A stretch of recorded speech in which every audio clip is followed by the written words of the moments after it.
Welcome to Lucky Pines. Today on Homeworthy, we're heading to Cape Cod for a look inside architect Jill Neubauer's charming lakefront home.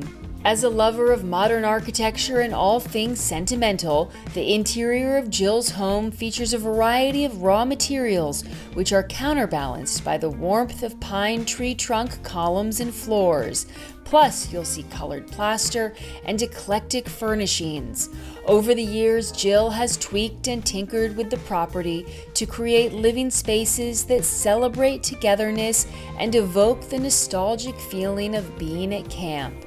She brings us outside to see her courtyard dining space and converted barn before heading down to the spot with the best view of the lake.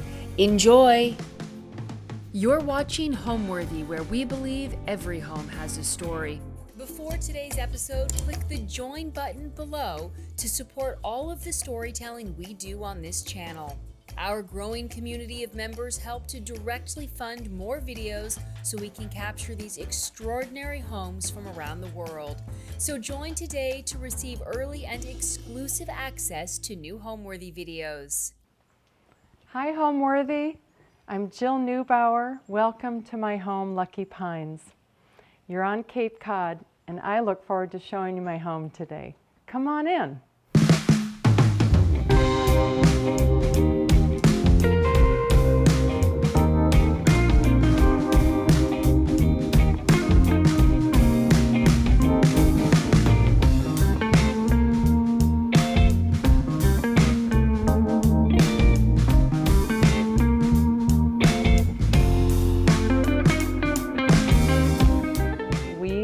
Created this property starting in 1994 when we found the land after 4 years of searching. And it was an impenetrable briar thicket. You couldn't even see the lake. And so my landscape architect, ex-husband, and I created this together. And I can't wait to show you all the buildings and the rooms that we have here. So I really wanted to have a modern camp. I am from Wisconsin, and when I moved to New England for grad school, I married New England and came to the Cape for work and just felt like I missed that north woods of Wisconsin, the lakes, the big pine trees, and this property that we found, again, dug it out of the woods, didn't even know it was here. And that helped me to say, this is a beautiful place. I'm going to be very happy here. So I've been in this house for 26 years, and it is my happy place. And I'd love to welcome you in and show you around. So let's get started. Come on into the mudroom.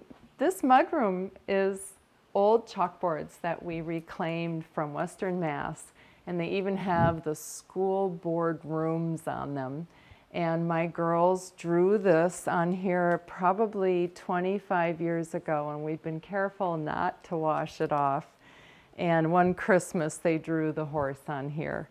And my father-in-law actually drew a perfect drawing of his dairy farm. He's a 9th generation dairy farmer, and he just walked in here with a piece of chalk. And so we've left it there for at least 20 years. We've got our canoe paddles from the children's childhood trips out in Wisconsin. And you can see I like functionality. I like cabins that just put it all out there and make things very functional. So everybody had a basket growing up, and there were a couple of extras. We've got clam baskets from Cape Cod that we throw the shoes into. And if you can't find it, go looking in the baskets or in the clam basket. And in Wisconsin, it's a tradition to, when you go skiing someplace, you have a patch. So when I was young, I collected patches, and they were all over my ski coat. And then my mother put them on a panel for me, and as I became an adult, I started doing it for my girls. And so these are all the ski patches from places that we've been. So it's a lot of history and memories from my childhood and my girls' childhood. One of the things I love is the combination of modern things and older, warm, textured, sentimental things. My grandma, Volker in Wisconsin, she collected baskets from the Winnebago Indians in Wisconsin. And everywhere she went, every picnic, every Christmas party, she would have a basket. And she came in like this with the Christmas presents in her baskets or the wine or whatever she was bringing. And so I have taken that on in my life, and I love baskets and sacks. And you can tell this one's got a little few years on it, but I even have her old LL Bean bags that she used to come over with, and I can't bear to part with them. So you're going to see, I'm an architect that loves modern architecture, but I'm rather sentimental and love the stories of the things that accumulate in a house. So one comes in, and our mudroom's right here, but then it opens up into the great room that holds the kitchen and the dining room before you get to the living room. And we wanted this open, connected space so we can see the water, but also just have everything available to us. So it's all open with no cabinetry up above. And we have this kind of nifty countertop that people come in and start going, what is this? What is this? And we always have a guessing game as to what it is. It's plywood.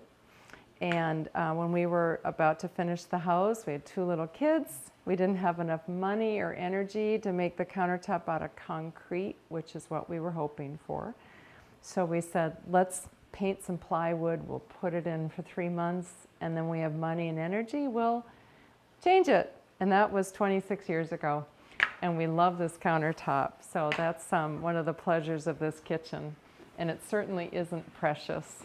So we have the plywood countertop on this side, and then here we had a custom stainless steel countertop made with the integral sink. And as an architect, we're always working on kitchens, and I love to tell clients, I say, can I stand on my soapbox for sinks? And they say, sure. And I'm like, so you want a big sink where the turkey roasting pan goes, and then a sink where compost can go, and then a sink where your clean, dry dishes sit down here, so they're not sitting up here being yucky on the top of a countertop. And sometimes they say, oh, aren't you just wonderful? And we're going to do that. Sometimes they don't say that. But so this is our sink combination, and it's terrific. And again, like the mudroom, just open functionality. This is recycling and soap and the stuff of life. It's not hidden, cutting boards. I spend less time opening up drawers and drawers trying to hide things, so I'm pretty direct and functional about all these things. And all the knotty pine refers back to the knotty pine that's on the site. One of the things you'll see as we go through the house are our beloved trees. So the name of this house is Lucky Pines, and these are the Lucky Pines. They were growing right here on the site, and we cut them down, saved them, dried them, peeled them, and put them back in as the structural system. So they go 3 stories tall all the way up to the roof, and then they become where I hang everything from wet beach towels to beloved treasures from the kids. And you'll see those all throughout the house. This concrete wall, we're going to talk about this when we are outside also, but this concrete wall moves through this entire house. It goes out to the garden. It holds the workshop and shed. It picks up again out in the barn. And so this wall is actually the inside-outside foundation wall. It's insulated on the outside, but it is the working wall that holds up the hillside that allowed us to cut the hillside and to make this place for the buildings. So it moves through, and we can see it here in its beautiful texture. It was sandblasted because of a fire that we had 2 weeks before we were moving in. Right here, this floor burned out completely. This tree column dropped down, and we had to put in a new tree. But there was just a little electrical fire that happened, and it smoked the house out. And the house was black. It was black goo. So this was missing. The concrete was black. We stripped out all the plaster, and we sandblasted the concrete. And I actually think it's really beautiful. You can just see how it catches the light and the sunlight coming down from the skylight. I think it's a very beautiful detail. Throughout my house, I have paintings, and almost all the paintings here are done by family members. My grandmother was a painter. My mother was very creative. My sister is a painter, and my girls painted. So this little adorable painting, 1965, was my grandmother's painting, and she just did for fun, just painted for herself. And then my daughter, when she was little, did a little horsey painting up there. And so we're going to show you those things as we move throughout the house. So architects often like to have everything the same, everything matches, and it's lovely. And I used to be that way, but as life goes on, I've softened, and I'm bringing in more things that have more meaning to me. So of course I have Heath dishes, from San Francisco, and I love them, and those are beautiful. But when I was young, I was a potter. As a teenager, I was a potter, and I had these things in storage for probably 40 or 50 years. And when I bought the Heath dishes, I thought, why not? Let's just start making this more fun. And Joanna in the office has made beautiful pottery, and so I have this from her. And so that's been a fun way to just loosen the strings on architects' desire to make everything so special. A friend of my daughter made this. My daughter's favorite song is Moon River, and so she put that on a piece of pottery for us. And then our Scandinavian horses, which we collected over the years for each birthday. They got a special one. And these are just silly things, but they're like tea and chocolate boxes that are so beautiful. I can't part with them. And all these things here are ribbons from flowers. People send flowers or cards, and they have ribbons on them. And I just started tying them on here. So just special, just love. It's like love ribbons that I've kept. So I want to show you a really special room, probably my favorite room after the mudroom. And it's around this corner. And it's kind of the functional and the magical, because this is where good things happen. So on this side, we have the magical, the party and the fun. If anyone wants a drink, they can make it here. Got a little refrigerator, and this has been a lot of fun. And I have my dad's crystal glasses that he loved to have a drink in. And then people have been giving me beautiful crystal glasses. And on this side is the reality of life. Everything you need in a kitchen, plus probably a lot of things you don't need, but vases, candles, all the food, and everything for baking. So it's a lot of stuff. This is normally in upper cabinets, but in here it's just walk in and it's all visible. And I have an old metal bucket down here that has mixers in it. And of course, another place, I don't know how people live without bulletin boards, but I got a cork board here where I put the things of life that make me happy. And of course, I have the heights of the family here, 3 feet. We mark them with the heights, and we have everybody's heights up through. And so that's a fun board for us in the grocery list. So it's nice to have a back kitchen door like many homes have, and our kitchen door heads out to kind of a special place for us. And so this is our kitchen door that leads out to our garden. This is the wall I spoke of that organizes all the buildings on the site. And in this garden, we turned it into a fountain and a runnel. It's a long copper trough that leads us out underneath the oak leaf hydrangeas, and the trumpet vine. And the fun thing about this is one comes from the kitchen and right out to the outdoor shower area. And so one can take a shower out here and be underneath the trumpet vine and the oak leaf hydrangea. And you could even flip a burger on the grill while you're having an outdoor shower. So it's a lovely connection all the way through the house. We can see all the way down and outside towards the lake from this view. And so we love this garden. So I can't wait to show you the gardens and the other buildings, but right now we're going to go back inside and see what else is waiting for us. So we're coming back inside, and this space is really special because I think one can really see the site so well. And what I love about being here, it's a deep woods with big pine trees, but the lake is outside.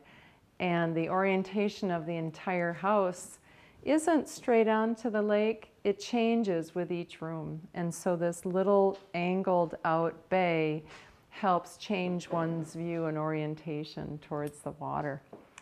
And part of that is we wanted to have a semi-industrial house. We loved the logs and the knotty pine, but an all log cabin is a lot. So you can see the knotty pine coming through, but you can also see the steel beams, just the raw steel. And so what better place for a couple of 30-year-olds to throw a garage door into the dining room. And that was something that we just thought would be fun and easy, and it's proven to be a really a neat feature. This door goes up all summer long. There's a big screen on it, and then we close it in the fall. When we're having lovely weather, this is what we do with our dining room wall.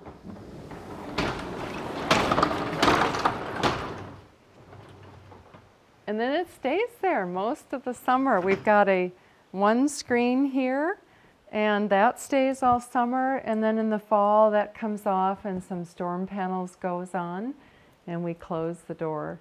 And it's been a beautiful place to sit and have dinner and experience this view, feeling like you're outside, but you're a little bit inside.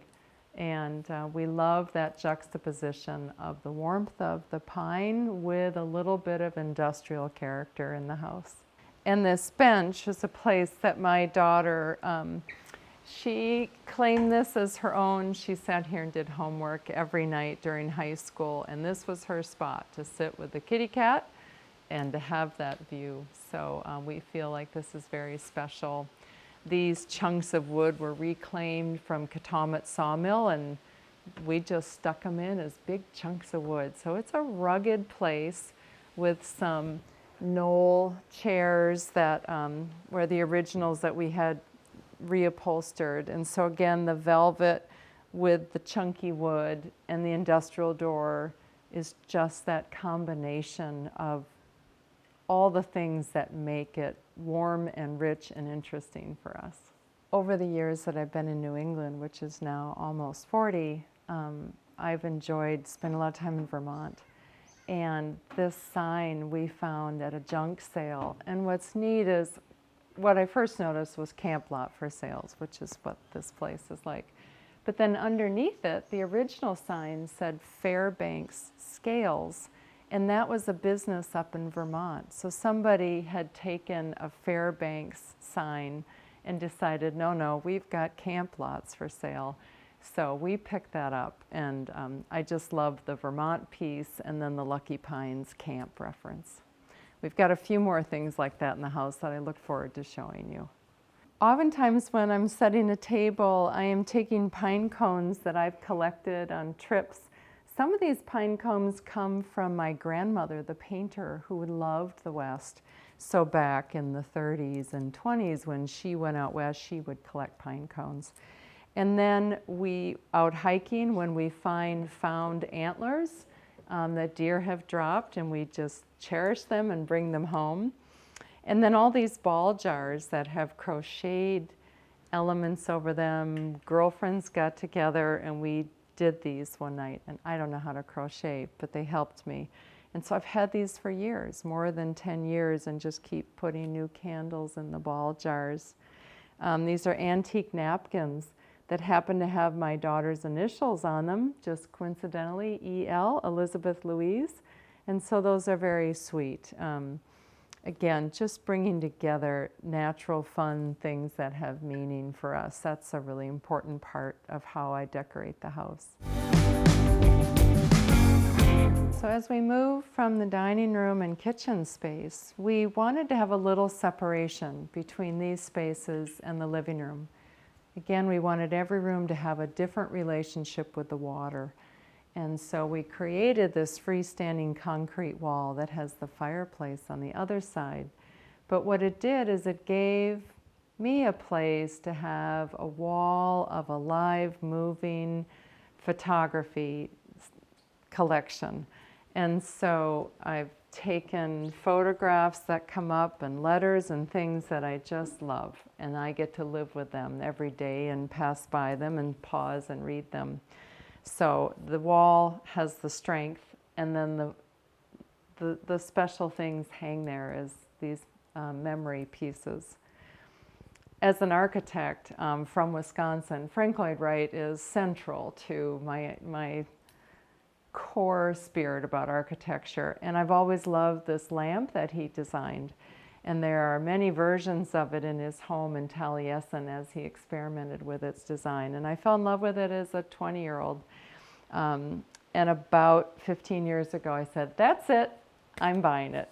So I love this lamp. And it also gives me a little place for all these continuing special things. And when I went back to Taliesin a couple summers ago, I was so happy to see that Frank Lloyd Wright had his special things sitting on the lamp, and so I felt validated for me to put more things on it. So it's a very special piece for me, and I love it.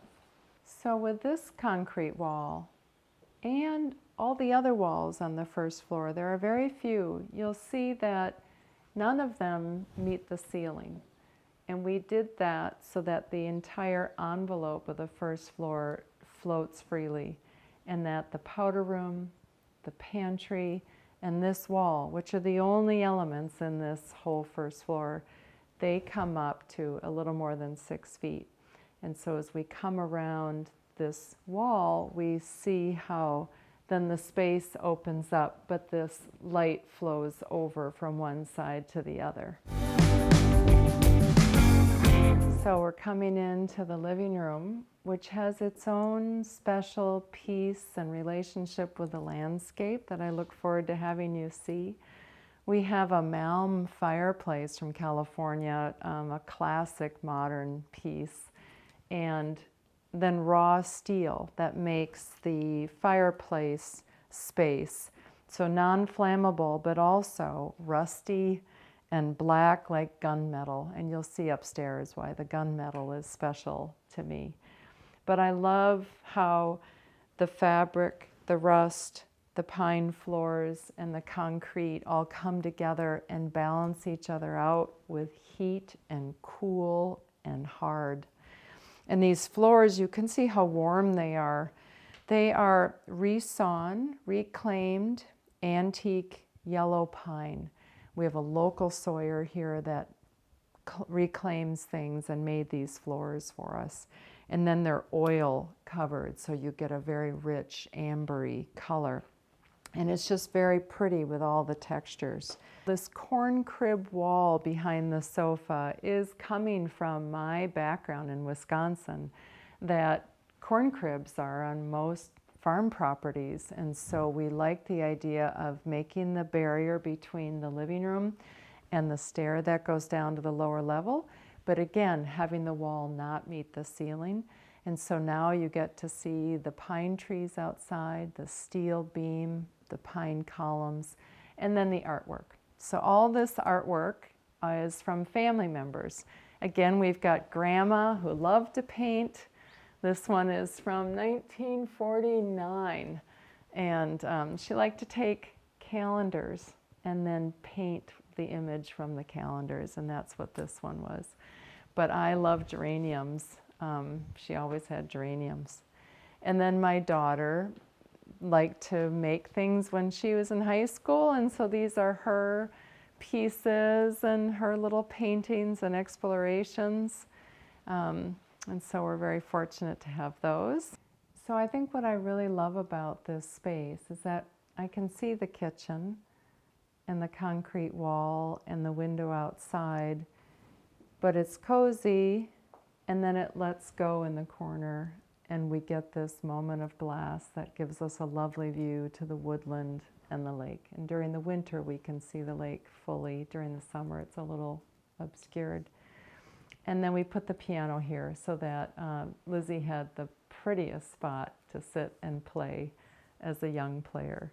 So now this piano and I are getting to be friends, and I have an adult piano beginner book, and I sit here and learn where middle C is, and it's a joy to be developing a relationship with this piano that my daughter enjoyed so much.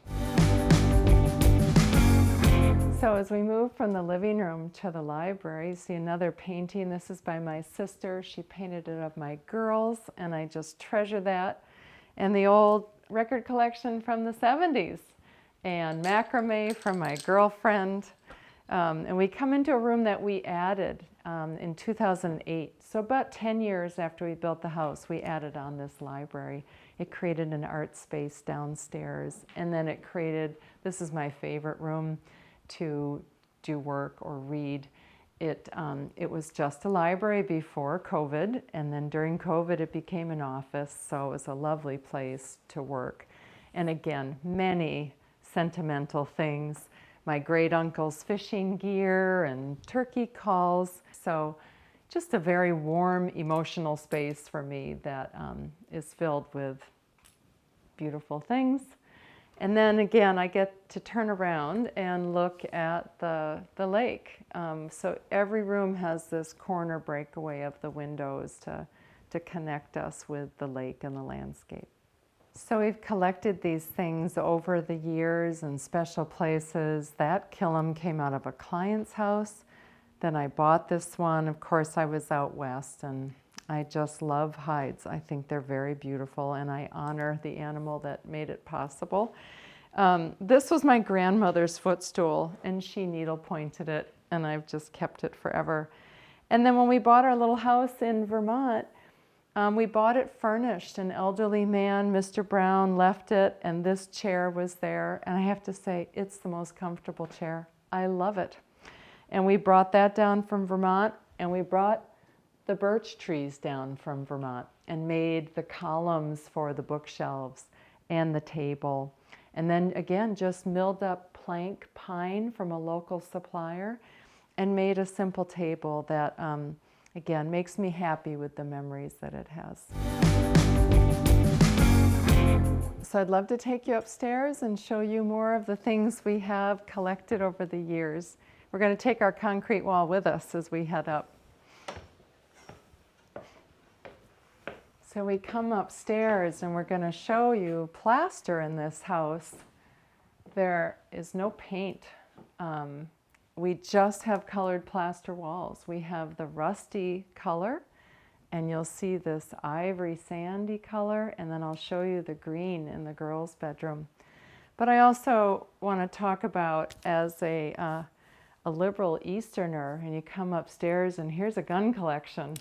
And it's because my father, who really was just a cowboy, collected the cowboy guns from the 1800s, the Winchesters from the 1860s through the 1890s. And so I have some of his collection, along with his holsters that he would put on and put his guns in on Saturdays when there's a Western on TV. No kidding. As kids, he would have his two guns and he would shoot at the TV like John Wayne, and then he'd practice and he'd be swirling his guns, and sometimes he'd say, oh, that was a good one, I got to do that again. So that's what I grew up with. And I'm transplanted to the east, so this is my little bit of my father here, making me happy. So this bedroom was where my girls grew up together until they became teenagers. And at some point, one of them had a young birthday, and their father built this bed for them. And we had velvet draperies that hung down, and it was their princess world. And they would close the velvet draperies or then tie them back with big gold sash. So it's been a special place. And when they were little, they didn't want their beds separated. So that's why two twins were put together to make this world. And they hung things all over this that were special to them. So we love that. And the horse ribbons were collected. You'll see up at the barn that my daughter was a rider her whole life. And so she collected her ribbons. And here you get to see the plaster and the two colors of the plaster that are in this room. So we took the sand from the site, and we took the green pine needles, and we took the rusty pine needles, and we literally put them out, and we mix colors with the plaster to make the colors of the site come forward. And we like that the walls have so much movement and character to them that we just love how they change over the years, and only the window frames are painted. So it's a nice character and richness to these walls that we really love. So I want to show you something really special over here. There's a little window that goes out to the garden, and we can hear that fountain. And right now we're just catching the oak leaf hydrangea and the trumpet vine in full bloom. It's just a really lovely, it's a lovely, sweet moment in this bedroom. And there's an architectural element here I want to share, and that is that you can see this colored plaster and the movement in it. This is where we were striving to get the green pine needle color of the property into this room and into a couple of the rooms upstairs. And so all of this is not painted, it's just colored plaster. And just this little bit of the window is painted. But really, the show is outside. So now I'm going to bring you down to the primary bedroom through our hallway. When my daughter got to be a teenager, she moved out of her sister's room and into here. And we have all their books and my books over the years, with a lot of photographs, some travels out to the Southwest from my grandmother, again in the 20s, and my daughters were dancers, and some of their special things from early childhood. And so as we come down to the end of the hallway, we come into my bedroom, the primary bedroom, and like the living room or the library, we have a corner of windows so that we can enjoy a view to the water. And because the bed really wanted to face the water, but there was no way to really get it to do that, we created this slightly curving wall that became a headboard. And that allowed the bed to shift and have a little bit of a gesture towards the water.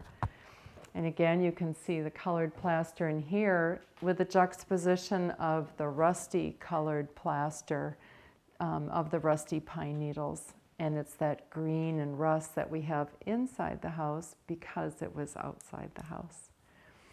We've got more of these tree columns coming up here. They've made it all the way to the top floor, and they're working their way up to the steel beam and to our cathedral shed ceiling. And this ceiling roof runs all the way down with a loft in between this bedroom and the girls' bedroom. So there's a flat ceiling in the bathrooms and in the guest bedroom, but we get the lovely cathedral ceiling with the framing exposed, which gives that warmth and texture that we love. So on this curving wall, you might notice something a little unusual for a bedroom, but I am from Wisconsin, so that's a musky lung fish, and I'd like to say that I caught it, or I know somebody that caught it, but I don't. I just made it possible by going into a taxidermy shop in Wisconsin. But there's a reason why it was important to me, and that's because there's a great family fishing story of my grandpa at the cabin in northern Wisconsin, he caught the fish of a lifetime. And they're pretty tough fish, so you carry a small gun with you to shoot them before you bring them in the boat because they have such teeth. And as he shot this fish, he shot through the line and it got away. And he was so sick about it that he went out walking the shoreline of the lake that night and he found the fish. And that's why I have a fish hanging over my bed. So behind this curving wall, we have a little tiny bathroom. My parents didn't want us to have to share with the children our whole lives, and so they gave us a little bit of money. We stretched the house and we carved out this little tiny bathroom that has been fantastic.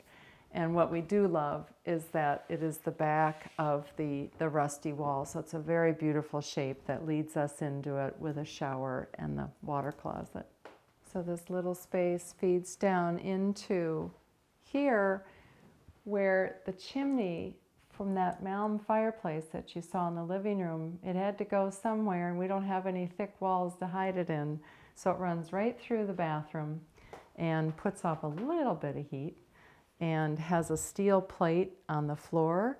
And so we're bringing that aesthetic of the pine boards and the steel and the plaster upstairs from down below.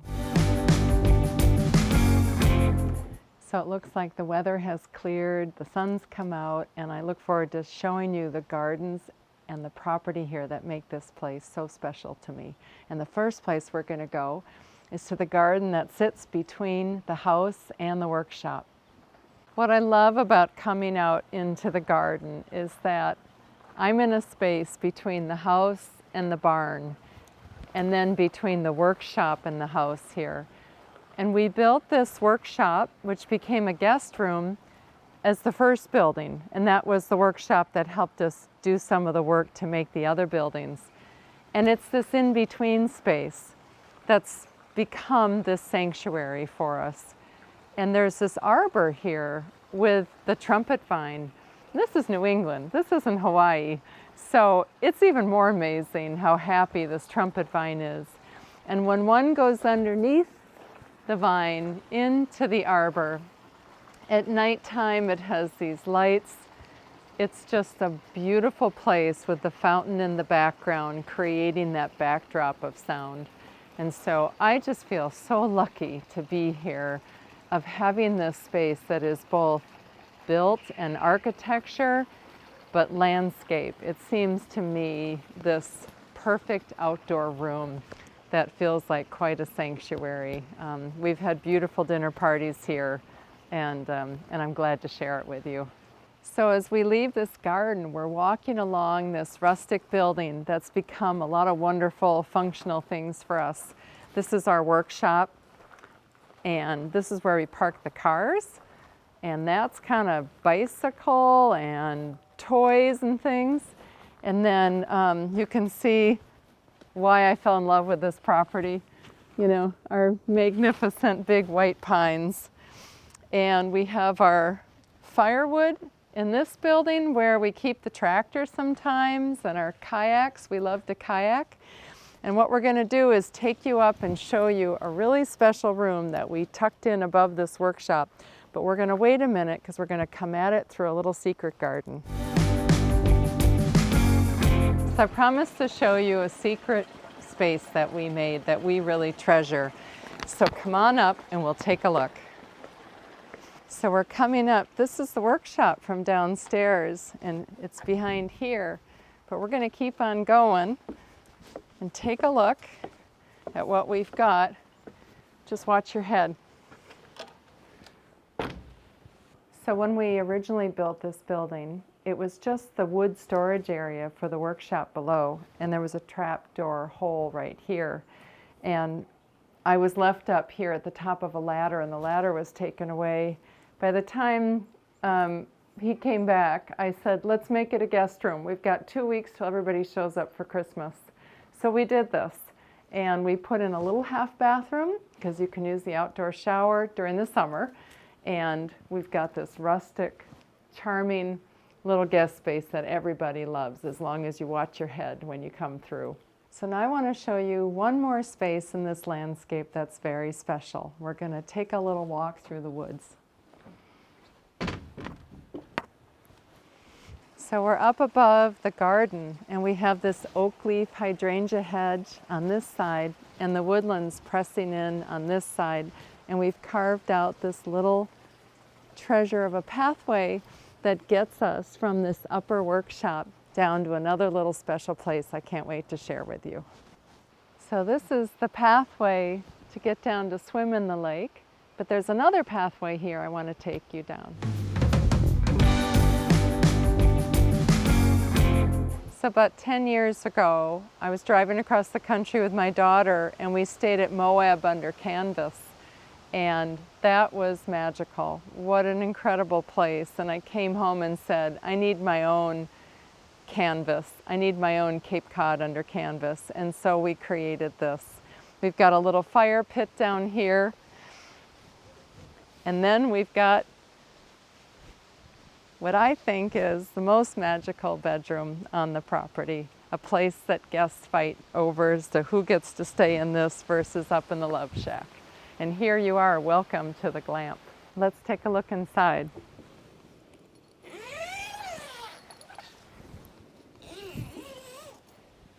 Come on in.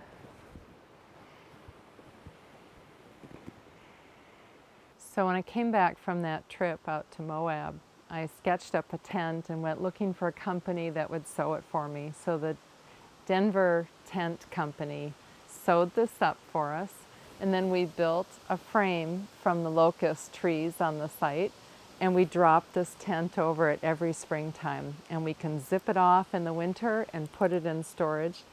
What makes this pretty terrific is that this is a real bed, a king-size bed. So there's no camping on a rough mattress here.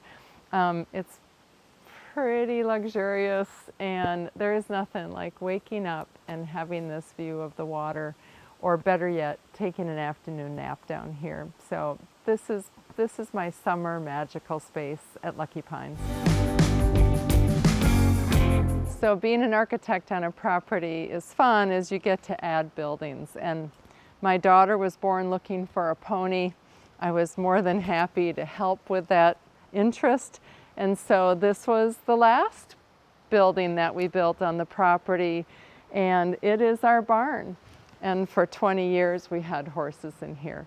But now we have something else. We have a party barn with a harvest area that we really love entertaining and having dinner parties up here.